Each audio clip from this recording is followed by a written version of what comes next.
Yakwa nake gaya muku ba. A yau aka ce ga kudin haram. Wallahi sai na ci. Ni ba ruwa na da kudin haram.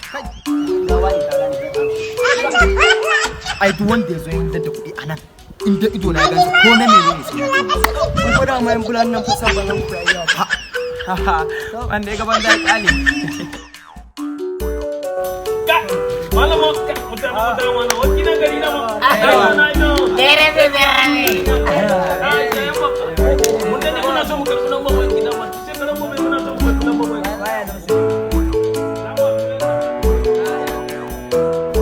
A kai kun ga gagi bai rabe yayin da kudin sa.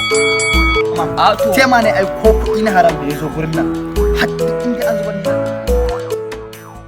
Kuke nan. Garin kwaki za mu je mu. Zira ba daidai zaka mana. A sai na kira shi.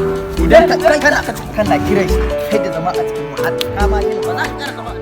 Waliyo kai waliyo dalu. Tuce karan babai mun yadda kudu. Waliyo kai waliyo dalu. Gari ba ka jiga ta mun yadda kudu. La ilaha illallah. Assalamu alaikum. Ai don. bere ne muna ta nema ko mun yadda kudu mu nan gurun. bere kuɗi bere mu ba mu ga wani kuɗi ba dai ka cigaba da duba ko ka gani A ba mu gani ba ko da kuma ba mu gani ba. abinda muka gani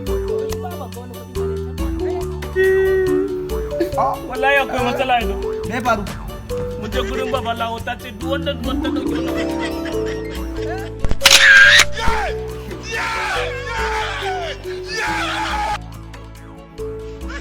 Zamu iya ganewa duk wanda ta yi wannan. You think say they wise?